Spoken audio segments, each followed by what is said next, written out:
নমস্কার বন্ধুরা, আজকের আলোচনার বিষয় হলো সমস্যা দেখে যদি তুমি ভয় পেয়ে যাও তাহলে কি করা উচিত। প্রথমেই বলি, সমস্যা দেখে কখনো ভয় পাবে না, সাহস করে এগিয়ে যাও। সাহস এতটাই শক্তিশালী যে তোমাকে এগিয়ে নিয়ে যেতে সাহায্য করবে। সাহস এতটাই শক্তিশালী যে তোমার হারকে জয়ে বদলে দেবে। সাহস এতটাই শক্তিশালী যে তোমার অসফল কাজকেও সফলতায় বদলে দেবে। আর যদি ভয় পেয়ে যাও, ভয় পেলে দেখবে সমস্ত কিছু ভয়ে ভেঙে চুরে চুরমার হয়ে যাবে। তোমাকে ভাঙতে শেখায় আর সাহস তোমাকে গড়তে শেখায়। এই ভাঙা আর গড়ার মাঝখানে দাঁড়িয়ে আছো তুমি। তুমি সিদ্ধান্ত নেবে তুমি কি করবে।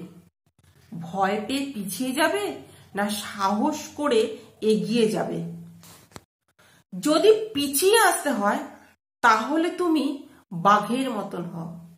বাঘ দেখবে যখন শিকার ধরে তখন দেখবে এক পা পিছিয়ে গিয়ে তারপর ঝপাং করে শিকারটা ধরে, যাতে ঠিক জায়গায় শিকারটাকে সে ধরতে পারে। ঠিক সেরকম ভাবে নিজেকে তৈরি করো।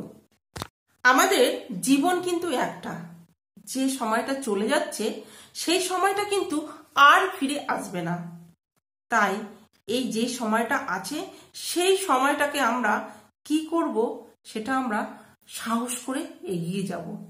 এই সাহসটাকে সামনে নিয়ে আমরা সফলতার দোরগোড়ায় পৌঁছাবো।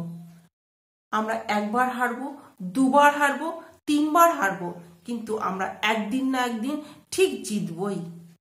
তাই আমাদের সাহস করে এগিয়ে যেতে হবে।